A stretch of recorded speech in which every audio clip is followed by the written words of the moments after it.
Hey, and welcome to Leadershipisation, all things leadership. My name is Beth Bergen, and I'm a global leadership and communication coach. I work all around influence. It's my jam.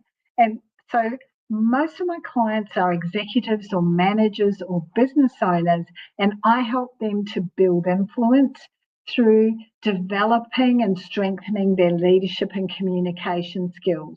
And what that means is that they can lead cohesive teams, they can really drive the results, and they can increase their own and potentially their team's visibility in the organisation or in the sector that they're working in.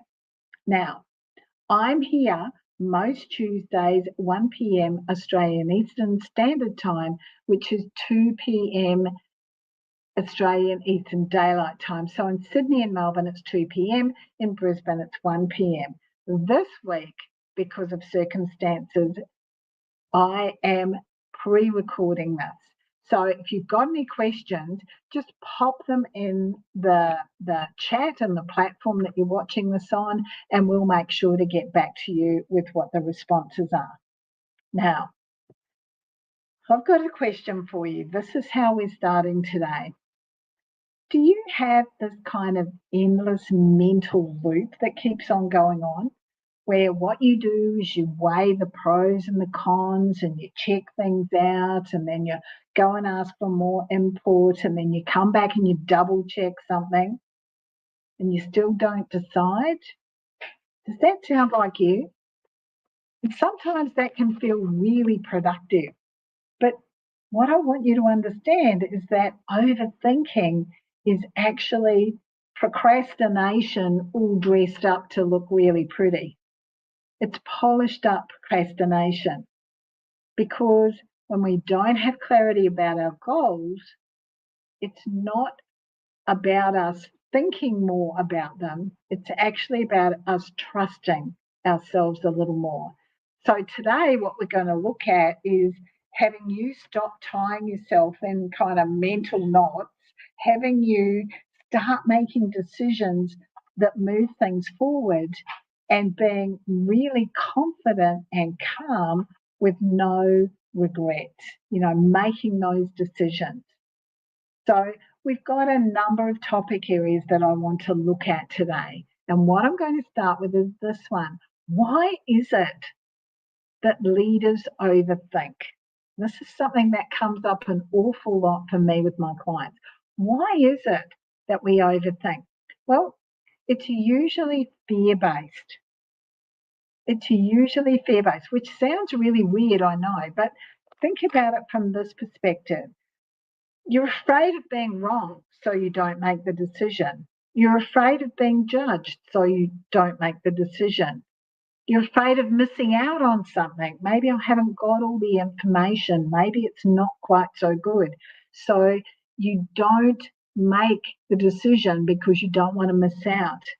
And maybe it's because you think there might be a better opportunity over there, or there might be another option. So you're busy looking for that, so you don't make the decision. Now, what I want you to come back to is this. Overthinking is actually a form of control.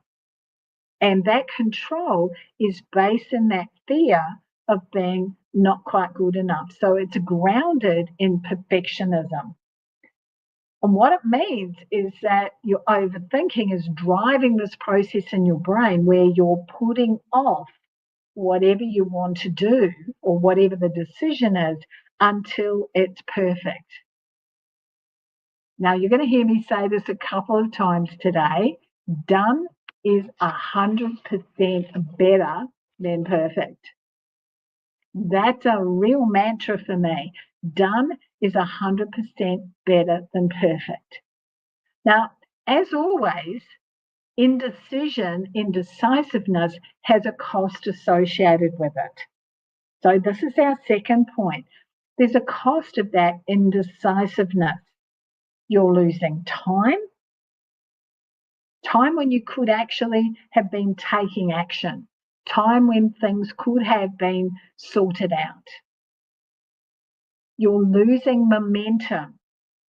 So if you're bottlenecking with your overthinking and your procrastination, then there's a danger that not only you, but also your whole team are losing their momentum.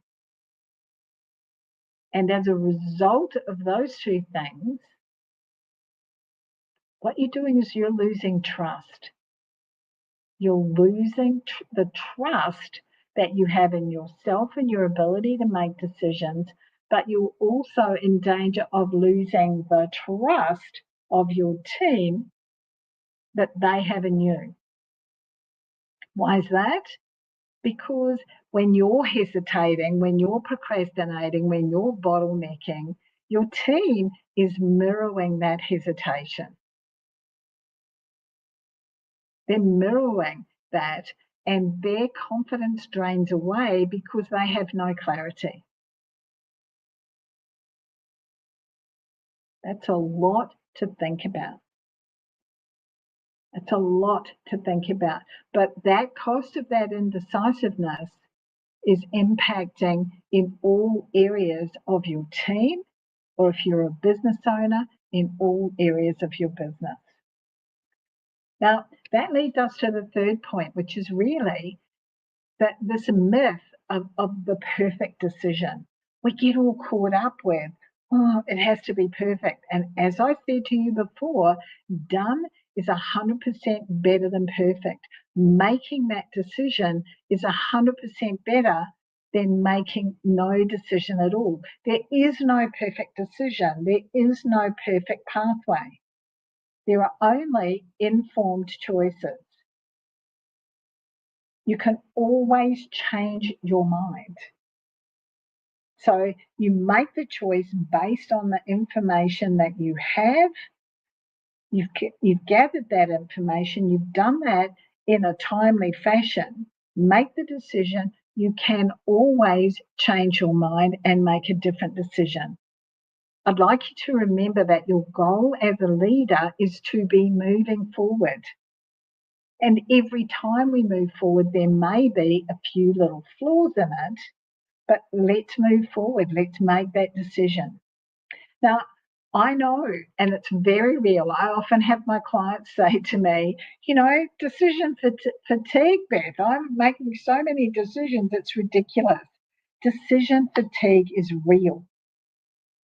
And this is why it's important for you as a leader to come back and be thinking, are there some small choices that I can bypass? And if we think about a lot of people like Steve Jobs, I'm not sure who else does this. I can't think of it off the top of my head, but what you wear, what you eat, Steve Jobs used to wear the same thing all the time. Why? It was one small decision that he didn't have to make. So things like what you wear, what you eat, all of those small things that you need to be doing, they actually can clog up your mental capacity. So consider what you can actually be doing to reduce this cognitive load. If you can get rid of a whole lot of things from your brain by either delegating them, by automating them, or by prioritizing them, then you've got a bit more of a framework that you can actually be working into. So as much as you can, get rid of those smaller decisions, but certainly be thinking all the time, what can I delegate? Excuse me, what can I automate? And all those sorts of things. Oh, thank you. One tool that is really important to use here, and this is the fifth point I'd like to discuss with you. One tool is what I call the 70% rule. And this is, have a go, or the 80% rule rather, have a go and think about making decisions when you've got 80% of the information. 80% of the information that you wish you had. Now, why does this work? It works because done is 100% better than perfect. If what you're doing is waiting to get 100% of the information all the time, then you're actually going for that perfection, which paralyzes you. And when you're paralyzed, you're overwhelmed, you're not making any kind of decision. So try this and use the data that you get that data quite quickly, but just be telling yourself 80%, that's it. And a really good example of this is if you were going to implement a new workflow, right?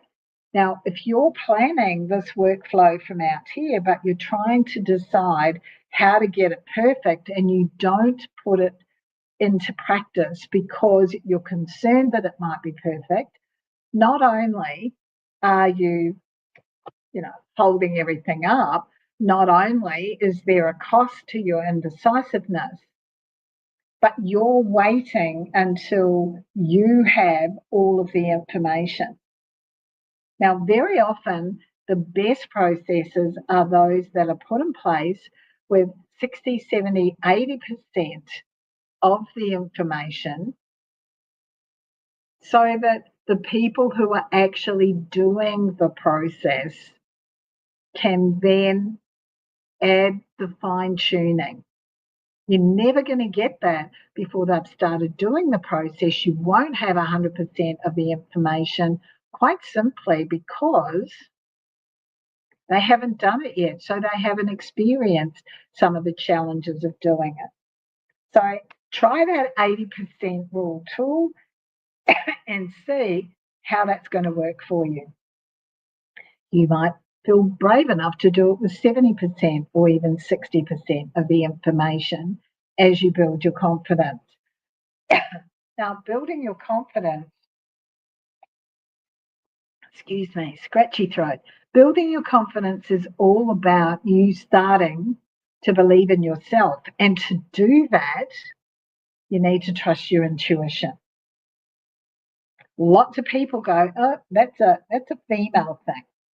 I think that intuition is actually a really underutilized leadership intelligence tool. Yeah, it's one of those things that needs to go into your toolbox because your intuition is actually, it's like a pattern recognition that you've built up from your previous experience. It just gives you a sensation somewhere. You get a sense of what might work and what might not work. And it's I love it because it's a really good blend of your logic from that past experience and also from your gut. So what I know is that the more you trust yourself, the higher your ability to trust others is. Because when you're doubting yourself, you're more likely to be doubting other people. When you trust yourself, you're more likely to be open to trusting others.